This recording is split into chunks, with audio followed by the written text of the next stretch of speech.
Hi, I'm Adam Summer. You're listening to the Yerushalmi Talk podcast with the support of the Yeshivat Devar Yerushalayim in Har Nof, Jerusalem.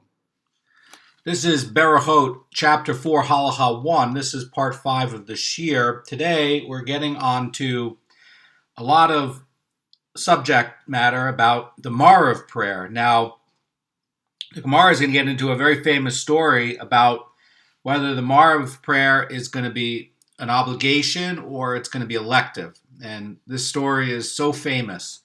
So there's a lot here in the story that's going to teach us things about humiliating a fellow Jew. It's going to teach us about derech eretz, and it's also going to show us a key idea that things cannot go down in holiness, so that once things are elevated, they can't go down. That's a key idea. And by the way, that's also a big idea on why it's so serious when you're learning Torah and then you give up on learning Torah. Because again, we have this idea that things, don't want to become degraded in Judaism, and things that, are at a certain level, you don't let them degrade. We have a idea that we don't degrade Jews in public. We don't let our trumos and our kodshim degrade. You're supposed to eat your temple services quickly so they don't degrade. And also, we're trying to do the mitzvahs so that we can not degrade. When, things come about in our life, we're always trying to pick the right path so that we don't make a decision that's going to cause us to incur tuma or something like that. So there's an idea about always doing everything in a way where, once something attains a certain level of holiness, it doesn't go down. That's why, if you're learning Torah, you have to keep going at it, because again, it's a big no-no, it's a big boo-boo to let something go down and degrade. Now, here's how the Gemara starts. It says, Rabbi Yaakov bar Acha said, it was taught in a Beraisa there in Bavel, the evening prayer, what is its status? Is it going to be a mandatory one that somebody prays Maariv, or is it going to be elective? Now, the Gemara continues, says, Rabban Gamliel says it is mandatory, it is compulsory, and Rabbi Yeshua says it is elective. Now, let's talk about this. So, in the Beraisa is spoken to scholars in Eretz Yisrael by an Amorah who came up from Bavel. Okay, they're reciting this. Now, that's the background on the story. You can find a parallel on this story in Berechot Bavli 26b, and you're going to see differences in the stories. They don't disagree, but there's differences. So here's what the Yafei Marah says about this. It says that Rabbi Yeshua maintains that Maariv was instituted corresponding to the burning of the sacrificial parts on the altar. And since that procedure is not essential to the validity of the sacrifice, Rabbi Yeshua holds that Maariv is not essential either. Rabban Gamliel, on the other hand, subscribes to the view that the patriarchs instituted the prayers, and therefore Maariv, which was instituted by Yaakov, is just as compulsory as the prayers of Shacharis and Mincha instituted by Avram and Yitzchak. Now, we've already been talking about some of the differences between Bavli and Yerushalmi on this, and I want to get into that. So one of the differences between the Bavli and the Yerushalmi in this part of Berechot, you can see it also in around page 24, 25, 26 in the Bavli, is that the sages over there are going to conclude that the praying is going to be something that's going to be d'Rabbanan. Now, if it's d'Rabbanan, you're always required to do it. But in the Yerushalmi, in the Gemara of the West, they're proving and deriving that it is going to be d'oraita, that it's obligatory. So you also have this context coming here, and Rabban Gamliel is consistent with the other view of the Yerushalmi, that it's in fact going to be obligatory because the patriarchs themselves established the prayers. And so these are not merely going to be rabbinical fences and things like that, but really because, as Rabban Gamliel is pointing out, that it was the sages, it was the patriarchs themselves that set it up. So that's going to be the underlying tension that's going on in this conversation. That is going to be, is it going to be a thing of D'Rabbanan? Is it going to be a thing of D'Oraita? Is it going to be a thing where you're going to be having the the rabbis and the sages doing this specifically for Maariv, because Maariv is going to be a little bit different than Mincha or in Shacharis. Now, you could say that, well, if it is D'Oraita, then you could say, well, you could use this other argument and say, well, it's coming from the Tamid, and that we're just doing the Tamid, and is there a Tamid at night? No, there's not a Tamid at night. So what are they doing at night? They're burning the remaining parts that, on the altar. They're burning it up because, again, it has kedusha, but it's not a mandatory thing to get that service and to get that offering to be validated, right? So that's going to be the idea of Rabbi Yeshua. Rabbi Yeshua is holding that it's not going to be like, the Tamid. And it's going to be more like that, they're burning, something that has Kedusha, but it's not something that's triggering the sacrifice. So the Mara Fulda is going to have some really interesting commentary on what's coming up, and we're going to get into that. And this Baraisa is going to make a observation, and we're going to get into the Mara Fulda to help us understand it, okay?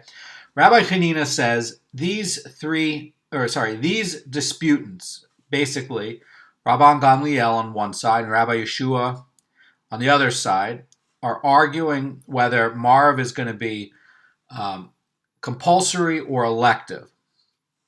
And the Gemara says that it corresponds to those disputants, the Amoraim cited earlier in the chapter, who are going to be discussing whether the Nila is going to exempt somebody from having to pray Maariv.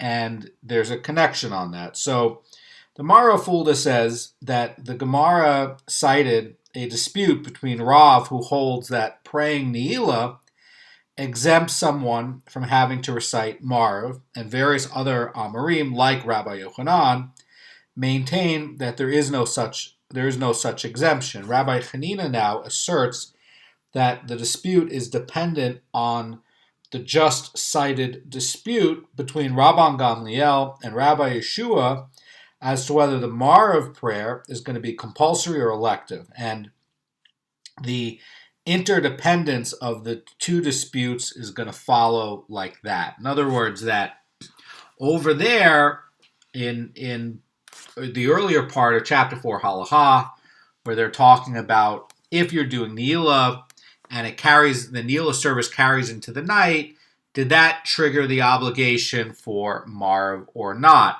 And Rav says it does. And his view is going to be that it's not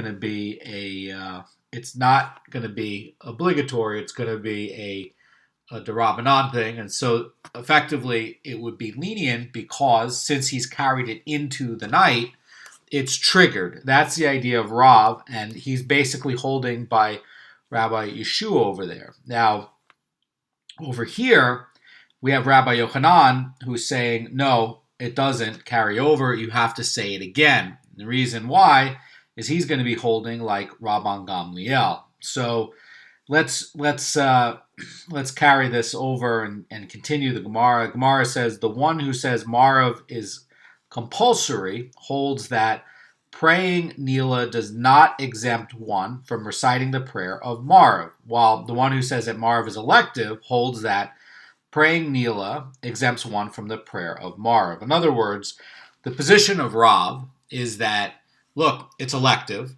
I've carried it into the night. The Nila went longer than I thought. Now the night is here. And effectively, my Nila service triggered that obligation, and it counts because it's only D'Rabbanan. And since it's D'Rabbanan, it's a little bit more lenient on it. And I've done this thing at the night. Therefore, I've done that obligation. That's the idea of Rav. Rabbi Yochanan is saying that very nice that your Nila service took too long. Very nice that it took into the night. Very, very good. But what Rabbi Yochanan would be saying is that, because it's an obligation, and because it's actually going to be something that would be established by the patriarchs, because again, that's the idea of Rabban Gamliel. Rabban Gamliel is saying, hey, no, it's Doraita. It's actually established by Yaakov Avinu, and it's not a thing of D'Rabbanan.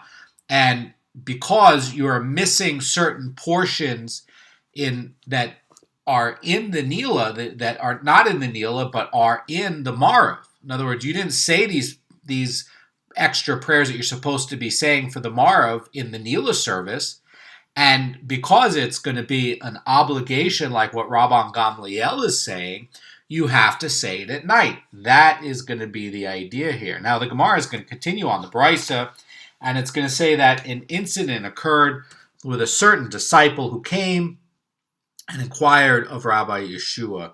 Who is this disciple? This disciple is going to be identified in the Bavli in 28a as none other than Shimon Bar Yochai. But anyway, here it says with a certain disciple. And the certain disciple came and inquired of Rabbi Yeshua, and he asks, the evening prayer, what is the status? Now, keep in mind, this Amarah,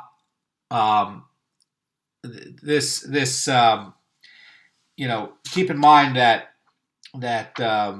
they're discussing about a Baraisa. Okay, they're discussing whether this Baraisa in Bavel is saying that the evening prayer was the status, and Rabban Gamliel is saying it's compulsory. Rabbi Yeshua is saying it's elective. Now we're getting into the story of what happened in order to establish this Baraisa, and who's talking here. You have Rabbi Yeshua is speaking to Rabbi Shimon Bar Yochai. These are Tanaim, and they're coming to establish what is this thing in order for us to have what this Baraisa is that we just started the shir with. So that's what's going on. This is giving the context for what's going to be in that Baraisa. So Shimon Bar Yochai comes, basically, and he inquires of Rabbi Yeshua, the evening prayer, what is its status? And Rabbi Yeshua replied, it is elective. And the same disciple then came and asked the Nasi, Rabban Gamliel, the same question. The evening prayer, what is its status? And Rabban Gamliel replied, it is compulsory. In other words, he says that you have to do it. Now, there's going to be a question here. The Ramah points out that, the propriety of asking a second halachic authority for ruling after already obtaining one from another authority. So that's going to be a note by the Ramah, and it's a very good point. I don't know what happened here that could be, and there probably are some books that will explain that. Anyway, the evening prayer, what is the status? Rabban Gamliel says it is compulsory. And the disciple said to him, but Rabbi Yeshua told me that it is elective. And Rabban Gamliel said to him, tomorrow when I enter the assembly hall to deliver the lecture, stand up and inquire regarding this law again. And the next day, that disciple rose up and he asked Rabban Gamliel, the evening prayer, what is its status? And Rabban Gamliel replied, it is compulsory. And the disciple said to him, but Rabbi Yeshua told me that it is elective. And Rabban Gamliel said to Rabbi Yeshua, do you indeed say that it is elective? And the Gemara continues, says, no, replied Rabbi Yeshua. Rabban Gamliel said to him, Yeshua, stand on your feet and let them testify against you. And Rabban Gamliel continued sitting and lecturing while Rabbi Yeshua remained standing on his feet. And this continued until all the people murmured in indignation at the affront to Rabbi Yeshua. And they said to Rabbi Chatzpis, the announcer, dismiss the people. And they said to Rabbi Zinon, the overseer, announce that it is time to leave. And Rabbi Zinon immediately announced this. So once Rabbi Chatzpis stopped announcing the lecture, they asked Rabbi Zinon, who is the Chazan, to announce that they could leave. Now, the Chazan's job is to oversee the needs of the congregation, and the Pnei Moshe says that one of the duties apparently was to dismiss disciples at the end of the session. Now, Rabban Gamliel, says the Yafei Marah, did not immediately accept the testimony about Rabbi Yeshua's ruling, but rather continued his lecture in order to force Rabbi Yeshua to stand until the lecture was completed, at which point the testimony would be accepted. Now, the Bavli's version in 27b is going to be a little bit different on some of the details. In the Bavli, it's going to say that the disciple merely re-asked his question regarding Maariv in public and received Rabbi Gamliel's response, and that he did not announce to the public that Rabbi Yeshua had told him otherwise. That's going to be one difference. And also Rabban Gamliel, who already heard from the disciple in the previous day that Rabbi Yeshua had ruled differently, asked if there was any present who had disagreed with him. And that's going to be also a difference, Bavli Yerushalmi. So in a way, you could see that Yerushalmi is giving more detail. And when, not contradicting, just giving more detail. And when Rabbi Yeshua responded no, Rabban Gamliel informed him that he had heard that he had ruled differently and ordered him to stand up so that testimony could be taken against him. Rabbi Yeshua then confronted that, or confessed that he had indeed ruled against Rabban Gamliel's opinion. And to this confession, Rabban Gamliel made no reply, but simply began his lecture, leaving Rabbi Yeshua standing there. Now, that's going to be the issue, that he was just left standing there. Now, the Doros Haroshonim in page 324 says that based on several indications that the procedure of the Mesivta, is the protocol not to be reseated until they were given permission to do so by the Nasi. And so effectively, the procedure of the Mesivta was for the halachic questions pending at the time of each session of the Mesivta to be brought up and ruled at the beginning of the session. And after those questions were ruled and resolved, the Nasi would begin a lecture about Agada. And in this, Agada lecture, which was attended by both the members as well as the public at large, Rabban Gamliel began, but left Rabbi Yeshua standing there in front of everybody. So that's going to be the idea about what happened here. So the Gemara continues, says, all the people immediately rose to their feet to leave, saying to Rabban Gamliel, for over whom has your evil not currently passed? And basically, as a result of this incident, Rabban Gamliel gets deposed from his position as Nasi. So in Nachem 3:19, that's basically what they quoted to him. They said, for over whom has your evil not currently passed? And it says that you are, harassing, a great and eminent man such as Rabbi Yeshua. And the Yafei Marah points out that the people are alluding to, by saying constantly, where it says constantly past, by, referring to constantly, it's also alluding to two other incidents that occurred before this one, where Rabban Gamliel also humiliated Rabbi Yeshua for ruling in opposition to him. And you can see the Bavli version of this incident in Bavli Rosh Hashanah 25a and Berechot 36a. And that Yafei Marah is suggesting that people commented referring to incidents, these incidents. And Rabban Gamliel's action is not motivated by a concern of his honor, but rather because he is considered, the use of Nasi is crucial for the nation and the state of the time, and Rabban Gamliel ostracized Rabbi Eliezer for not submitting to the majority view of the sages in a particular case, and in regards to his action at the time, Rabban Gamliel declared, "O Master of the world, it is clearly known to you that I did not do this for my own honor, but to keep dissension from spreading in Am Yisrael." That's going to be Baba Metzia. That's going to be in the Bavli 59b. And the Doros Rishonim notes that the majority of the sages did not approve of the harsh treatment of such eminent Torah scholars like Rabbi Yeshua, no matter the motive. So that he was basically trying to stop other opinions or dissension, and there's a real reason for why he was using his authority to do that.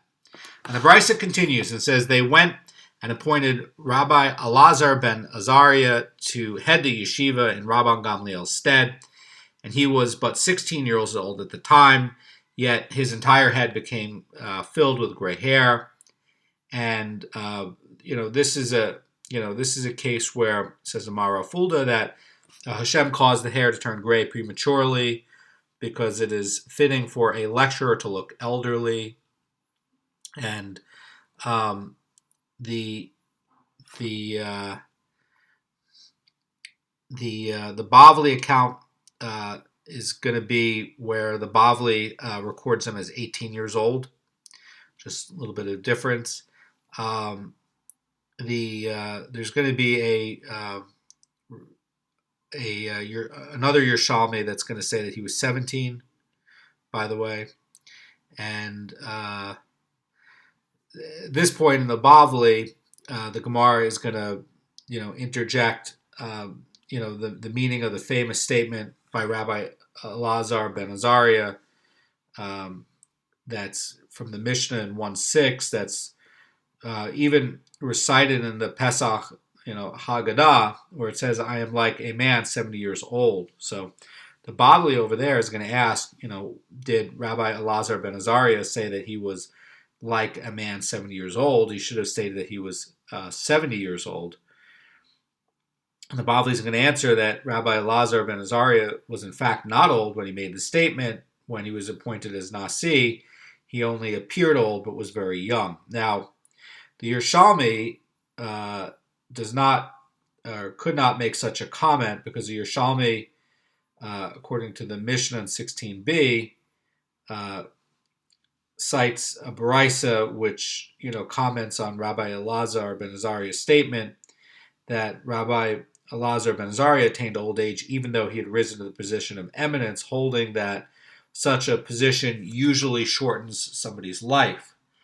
And so, the idea is that Rabbi Elazar ben Azariah made the statement when he was in fact an old man and close to 70 in the version of the Yerushalmi. In other words, the idea the Yerushalmi is putting out there is that positions of authority tend to shorten life, and that he actually said this at an older period of time in the Yerushalmi version, and in the Bavli version he said this at a younger period of time. And in fact, why should there be a contradiction? Why couldn't he have said it at both times? So in fact, it could be that neither contradict each other, and they both could have been said at different times, one at 18 and one at 70. So no big deal there. Now,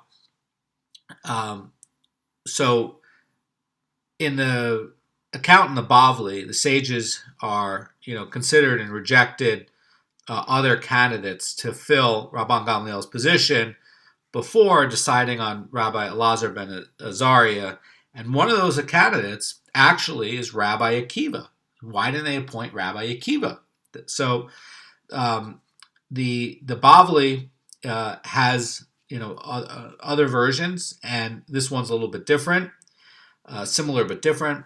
The Gemara continues, says, Rabbi Akiva sat and was pained at not having been chosen, but then he comforted himself and said, it is not because he is a greater scholar than I, but because he is of a worthier ancestry than I. Fortunate is the man whose ancestors have accrued him merit, and fortunate is the man who has firmly rooted stake from which to suspend himself, or fortunate is the man who has a firmly rooted stake from which to suspend himself. In other words, he's pointing out that Rabbi Elazar ben Azariah is a descendant of a very special person. In fact, he was.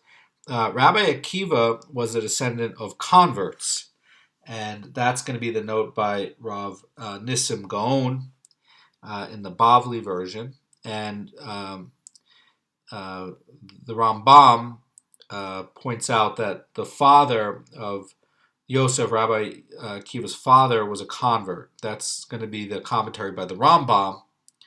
Rabbi Elazar ben Azariah, on the other hand, had a very illustrious lineage, and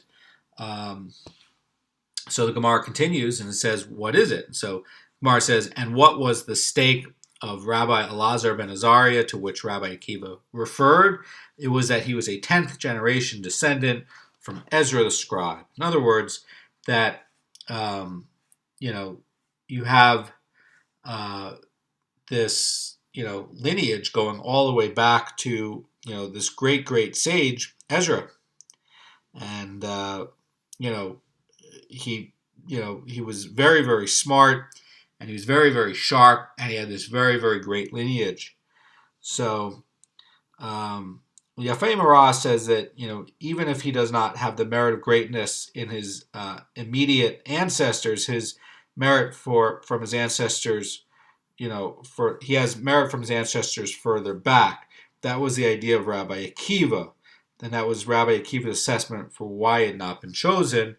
That basically he lacked great ancestors, which is indeed correct. The Bavli version in 27b relates that the sages felt that the person selected to replace Rabban Gamliel needed to have the merit of righteous forebearers in order to stave off heavenly punishment that could befall the replacement in the event that Rabban Gamliel, in his pain at having been removed from the office, would cry out to God. And that was part of the idea, was that in order to save the new person's life, they wanted to pick somebody who had really great ancestry, who had great merit in their own right, but also great ancestry to protect them in case Rabban Gamliel, at the pain of having been removed from office, cried out to Hashem.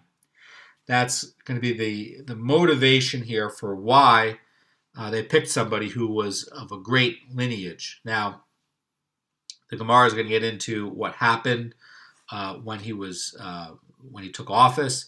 And during the tenure as Nasi, Rabban Gamliel restricted the attendance in the Bet HaMidrash to those he felt were totally sincere to their desire to learn. To this end, he posted a guard at the entrance of the Bet HaMidrash to prevent those he deemed unworthy from entering.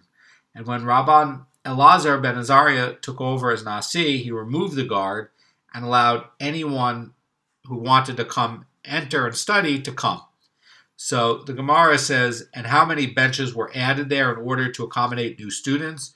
Rabbi Yaakov Bar Sissi said 80 benches of new Torah scholars were there, besides those standing behind the fence, and Rabbi Yosef Bar Avon said 300 benches of new Torah scholars were there, besides those standing behind the fence. In other words, that there was not even room to sit, even when they added all these new seats.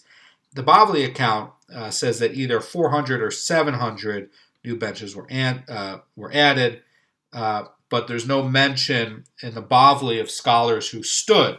Yerushalmi is holding that there was room for scholars who stood. And again, you could have it where there's no disagreement. Perhaps Yerushalmi is talking about an earlier time before they got more benches to accommodate the people who were standing. So again, Yerushalmi and Bavli don't have to disagree. It could just be that you're talking about different times. And why would Yerushalmi talk about this different time?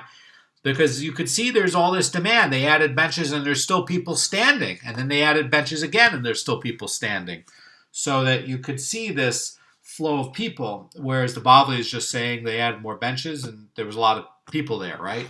But in the Yerushalmi version, you could see that it's before that greater number is done, but you could see that there's a flood of people wanting to come in. And perhaps that is why the Yerushalmi is saying this earlier phase before they added these extra benches. Now, the Gemara is gonna get support from another Tanaic source that Rabbi Elazar ben Azariah was installed as a Nasi, and the Gemara says that, like that which we learned in a Mishnah elsewhere, I have received a tradition from the mouths of the 72 sages on the day that they seated Rabbi Elazar ben Azariah at the head of the yeshiva. So that is going to be from Zevachim in 11b. And over there, in those Mishnayot, Shimon ben Azai states that he received a tradition regarding a certain matter from the 72 elders on the day that Rabbi Elazar ben Azariah was appointed to be Nasi. And the Haredim points out, we have another source for the fact that Rabbi Elazar ben Azariah was appointed as Nasi, where we're looking at the Mishnah. The Mishnah is quoting when this source comes up on the day that he was appointed as Nasi. So that's going to be another point. So the Gemara is going to continue. It's going to say, we learned elsewhere in a different Mishnah the following exposition, where it says, did Rabbi Elazar ben Azariah expound before the sages in the vineyard in Yavne? And now, was there a vineyard there? Did the sages in Yavne actually meet in a vineyard? That's going to be the question. And surely they were meeting in a building. The Gemara says, rather, these are the Torah scholars of Yavne who were arrayed in their seats in rows, and rows like the vines of a vineyard. If you look at the halacha of doing vines in a Jewish vineyard, and you look at the halachas of valid trees, and if you're going to look in the laws of Kalayim, that you have to array your vines in rows. And we also see that in vineyards and how a vineyard is going to be arranged in Peah, where it's going to be 5, it could be 2 and 3, or it could be 5 in a row. But anyway, they're arranged in rows, and there's a logical reason why, because you always are structuring it in a way because you're always worried about encroaching too close to another kind of field, like a wheat field, and potentially causing a loss where things could become kalayim, right? Because if you're getting too close, you could make kalayim, and if you have a disorganized field, it's going to be hard to control. It's going to be hard to make fences. It's going to be hard to organize. So the fences there's rows in it, and it's done that way to halachically qualify what is going to be a vineyard. But meanwhile, when you look at the vineyards and the charts for things in Kalayim, you'll see it's done in rows, and it's done this way even today. In an earlier time, it's not necessarily a given that people would plant things in an orderly way, and Judaism always wants to organize rationally structured farms and vineyards and orchards. That's not necessarily how things were done in a lot of history. That's certainly a lot more modern, and more modern agriculture will structure things in orderly ways, but the Torah does that automatically. And that's what's so amazing about the oral law and the Torah. Meanwhile, this is just like an illusion saying that, these people are like in a row, and it's not a literal thing that these people are, actually in a vineyard, but they're like the vines in a vineyard. That's the idea. So the Gemara now is going to talk about this narrative with Rabbi Yeshua and Rabban Gamliel, and it says, immediately Rabban Gamliel went around to each and every one of the sages to appease him in his home.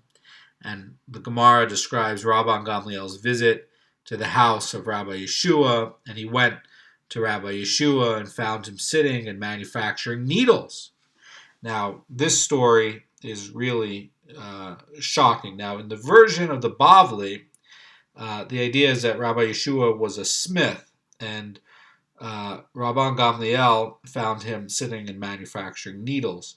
Now, over here, it just says that he went to Rabbi Yeshua and found him sitting and manufacturing needles, and shocked, Rabban Gamliel said to him, "From these you live?" And Rabbi Yeshua said to him, "You still needed to learn this? Woe unto the generation whose leader are you." And chastened, Rabban Gamliel said to Rabbi Yeshua, "I have spoken excessively against you." And Rabbi Yeshua forgave Rabban Gamliel. So what's happening over here is that the Maariv Fulda points out the earnings from manufacturing needles is extremely meager and small, and Rabban Gamliel is shocked to discover how hard Rabbi Yeshua struggled to make a living. And the Maariv Fulda points out that where the state basically says that you do not care enough to know how the Torah scholars in your academy earn their livelihood. And Rabban Gamliel, in fact, exerted himself to appoint poor scholars to honorable positions through which they could earn a decent livelihood. Rabbi Yeshua had concealed his means of support from the public by working at home, and Rabban Gamliel was unaware of Rabbi Yeshua's situation. Nevertheless, Rabbi Yeshua argued that as Nasi, it had been Rabban Gamliel's duty to find out how each and every scholar in the Mesivta managed. And basically that, he humbled himself and apologized, and he was forgiven. He forgave him. Now, it becomes necessary to inform Rabbi Elazar ben Azariah that the sages that had made up with Rabban Gamliel that they would reinstate him as Nasi. So the Gemara continues, and it says that so they sent a certain laundryman to Rabbi Elazar ben Azariah to inform him of this. Now, I want to give you a story about the laundryman. The laundryman, his name is Tavi, and Tavi is talked about in a lot of places in the Yerushalmi Shas. One place that you can find him is in Baba Metzia chapter 2, Halacha 4. And there's Rabbi Horowitz said that he in the Netziv says that everywhere in both shasas where somebody of a trade is given a ha, like the laundryman, that you should read it as being one of the 36 hidden sadikim. So over here, the laundryman doesn't have the ha here, but this is the laundryman. This is one of the 36 hidden sadikim in the world. And so they sent a certain laundryman to Rabbi Elazar ben Azariah to inform him of this, and others say it was Rabbi Akiva whom they sent. And the messenger said to Rabbi Elazar ben Azariah, let he who is a sprinkler, the son of a sprinkler, sprinkle. Shall he who is neither a sprinkler nor the son of a sprinkler say to the sprinkler's son of a sprinkler? And your water is ordinary cave water, and your ashes are ordinary cinders. Now, there's a lot to unpack here. Maariv says that ashes from an oven, one who has become tamei from a human corpse, can become tamei again only by being sprinkled with a solution of the spring water and the ashes of the para aduma, and the use of any other water or ashes in the compounding the solution renders a solution worthless.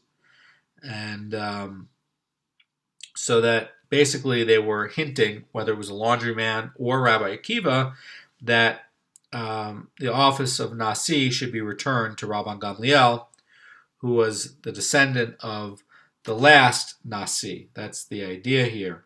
And so that we have an idea here now that, in matters of sanctity, we go up, we don't lower them. And now the question is going to be, what do you do with Rabbi Elazar ben Azariah when he, gets removed from the position of the Nasi? You can't go down, and that's going to be a big issue. So in the Bavli version, one of the things that they're going to decide is that Rabbi Elazar ben Azariah would deliver a lecture in the Mesivta, in that academy, 1 week per month, while Rabban Gamliel will deliver it, in 3 weeks. And there's going to be some discrepancy between the Bavli and the Yerushalmi by suggesting that it was a custom in the mitzvah for the Av Bet Din to lecture 1 week per month and the Nasi for 3. But it's likely that the Bavli disagrees with the Yerushalmi account that Rabbi Elazar ben Azariah is pointed to Av Bet Din, because the Bavli states in another place that Rabbi Yeshua held the position of Av Bet Din under Rabban Gamliel. So, the question, it's unlikely that the sages demoted Rabbi Yeshua from the position of Av Bet Din in order to give it to Rabbi Elazar ben Azariah. So there's some difference that's going to be coming up, and the Gemara says that nevertheless, although they reinstated Rabban Gamliel as Nasi, they did not completely demote Rabbi Elazar ben Azariah from his position of prominence. Rather, they appointed him as Av Bet Din, and that's going to conclude with Berechot chapter 4, Halacha 1. But there's a lot of ideas here, and there's a lot of agadic ideas. One of the ideas is that, in Judaism, you can't go down. You have to keep going up, and you can't let things go down in holiness. And that's a key idea if you want to understand what's the big deal when people that are Jewish learn and then they stop learning. What's the big deal? Well, you're going down in holiness, and that's a big problem. And again, we have an idea that things can't go down; they have to go up. So that's a big idea here. Have a great day.